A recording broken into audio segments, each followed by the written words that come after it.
नमस्कार। आज हम लोग रिट का टॉपिक जो पढ़ रहे थे, रिट हो चाहे एसआई हो, और 10वीं क्लास हो, 12वीं क्लास हो, सेकंड ग्रेड, फर्स्ट ग्रेड, कोई भी साइंस का जिसमें भी जनरल साइंस पूछी जाती है वो टॉपिक कंटिन्यूस करते हैं। कल हम लोगों ने ये पढ़ा था कि पाचन तंत्र क्या होता है, किसे कहते हैं, किसका पाचन होता है, भोजन क्यों जरूरी है, कैसे जरूरी है, उसका पाचन कैसे होता है, ऑक्सीकरण कैसे होता है, ऊर्जा कैसे मिलती है, अंगों की मरम्मत कैसे होती है, ये समस्त चीज़ें हमने पढ़ी थी। ठीक है ना।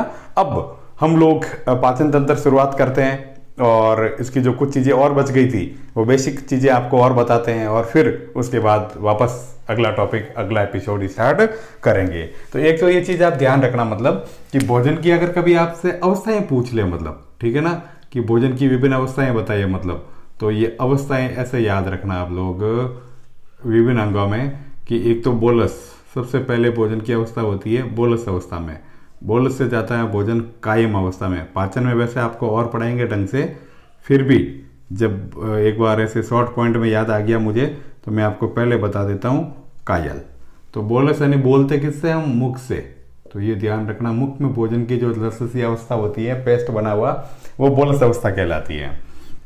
और अब इसमें म आ रहा कायम, तो फिर वो आमाशय, ठीक है ना, इस आमाशय में भी ये म आ रहा, तो ये आमाशय में जो भोजन की अवस्था होती है वो कहलाती है कायम अवस्था। और जो इंटेस्टाइन यानी आंत में जो भोजन की अवस्था होती है, छोटी आंत में, उसको कहते हैं मतलब कि आंत्र या छोटी आंत्र स्पेशली, है ना, तो उसको कहते हैं मतलब अपन कायल अवस्था। तो कभी कभी ये सवाल पूछ लिया जाता है, तो ध्यान रखना, कभी या तो ये सीक्वेंस पूछ ली जाती है कि बोलस कायम कायल, कायल कायम, बोलस बोलस कायल कायम, इस तरह से।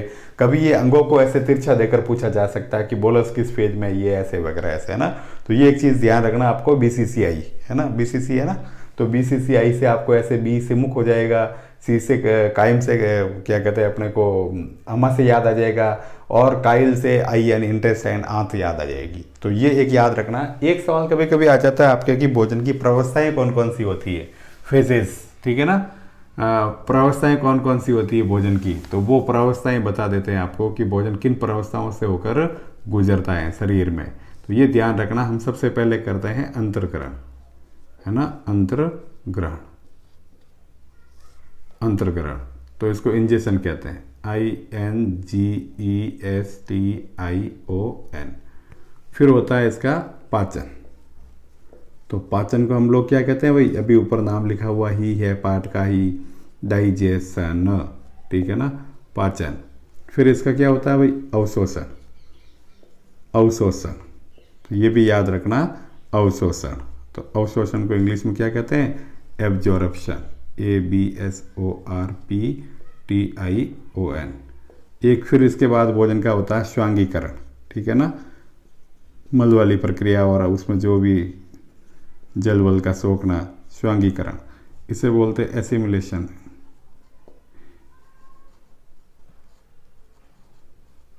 एसिमिलेशन, ठीक है ना। और लास्ट में होता है मलोत्सर्ग या मल त्याग।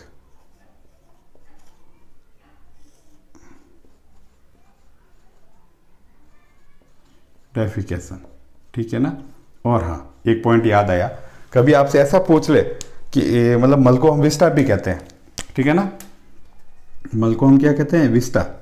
तो ऐसा कौन सा प्राणी है जो विष्टा भोजी है, ठीक है ना, विष्टा भोजी मतलब जो अपने मल को ही खाता है, तो वो खर्रा है भाई, ठीक है ना, खर्रा, ये विष्टा भोजी होता है, मतलब कि अपने भोजन को या सॉरी अपने मल को स्वयं खा लेता है। तो ये तो कोई चलो साइंस के जो रिट सेकंड लेवल वाले हैं या कोई और एग्जाम है उसके पॉइंट ऑफ व्यू से उपयोगी है। बाकी भोजन की ये 5 अवस्थाएं होती है, अंतर्ग्रहण, इंजेक्शन, फिर उसके बाद पाचन होता है, पाचन के बाद भोजन का पुनः अवशोषण होता है, अवशोषण के बाद बचे हुए भोजन का श्वांगीकरण, एसिमिलेशन यानी मल की प्रक्रिया में ये बच जाता है, और फिर मल बनने के बाद मल का त्याग होता है। तो ये एक तो ये प्रवस्थाएं आपको याद रखनी है, और एक भोजन की अवस्थाएं अगर कभी पूछ ले तो बोलस, कायम और कायल। बोलस मुख में, कायम आमाशय में, और कायल आंत्र या छोटी आंत्र में या इंटेस्टाइन में होता है। अब देखो आप लोग, जैसे पाचन जो क्रिया है, ठीक है ना, मैं मिटा रहा हूं थोड़ा सा। पाचन जो क्रिया है मुख्य रूप से इस पाचन क्रिया में 2 प्रकार के जो स्टेप्स है वो शामिल होते हैं। तो इसमें एक तो ये जो पाचन है, पाचन पाचन में एक तो अंग सम्मिलित होते हैं, ठीक है ना। पाचन क्रिया में एक तो अंग सम्मिलित होते हैं और एक ग्रंथियां सम्मिलित होती है, ठीक है ना। पाचन में एक तो अंग सम्मिलित होते हैं और एक ग्रंथियां सम्मिलित होती है। तो इस अंग और ग्रंथियां कौन कौन सी है वो मैं आपको बताता हूं। तो देखो, अंग में तो याद रखना आपको, सबसे पहले वो लिखा हुआ है मुख गुहा से शुरू होता है, ठीक है ना। तो मुख या मुख गुहा कोई भी नाम लिख लेना, ठीक है ना। फिर ग्रसनी में जाता है भोजन, ठीक है ना। तो ये कभी मार्ग भी पूछ ले तब भी यही है, बताएंगे कि ग्रसनी में होता है कि नहीं होता है, ग्रसिका में पाचन होता है कि नहीं होता है, क्या चीज़ होती है, वो सब चीज़ बताएंगे। लेकिन अभी तो आप इसको ऐसे अंग के रूप में भी याद रख लेना और भोजन मार्ग के रूप में भी याद रख सकते हो कि भोजन का मार्ग कौन कौन सा होता है, भोजन किस मार्ग से होता हुआ गुजरता है मतलब। तो ये ग्रसिका हो गई, ठीक है ना। ये जो गांठी वाली अपनी ये वाली, ठीक है, ग्रसिका हो गई। ग्रसिका से भोजन जाता है आमाशय में, आमाशय से भोजन जाता है छोटी आंत में। छोटी आंत के 3 भाग होते हैं। गांव में डीजे बहुत बार आता है, तो इस बार डीजे आई है ना।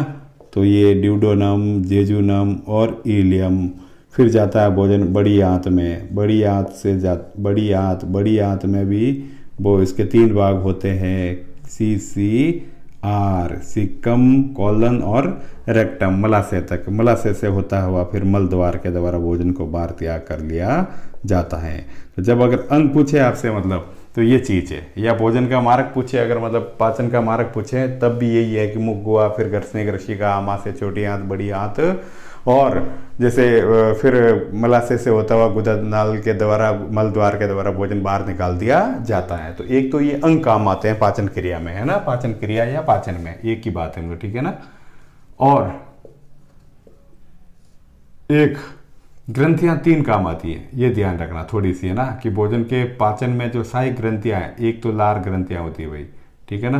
तो ये एक तो लार ग्रंथि सहायक काम होती है, एक यकृत होता है और एक अग्नाशय होता है, ये ध्यान रखना, एक अग्नाशय होता है। तो 3 प्रकार की ये जो ग्रंथियां हैं ये काम आती है। और इन सब से मिलकर, मतलब कहने का मतलब कि ये और ये, इन सब से मिलकर आपकी जो पाचन क्रिया है वो क्या होती है, या पाचन तंत्र है वो कंप्लीट होता है। तो कभी कभी सवाल ये भी आ जाता है कि पाचन तंत्र में सम्मिलित हैं, तो फिर ये अंग और ग्रंथियां दोनों सम्मिलित हैं। ग्रंथियां भी नाम दे दे, कौन कौन सी है, क्या है, कैसी है, कितनी है, ये सब चीज़ें बता दे आपको। तो ये सब चीज़ें आपको काउंट करनी है।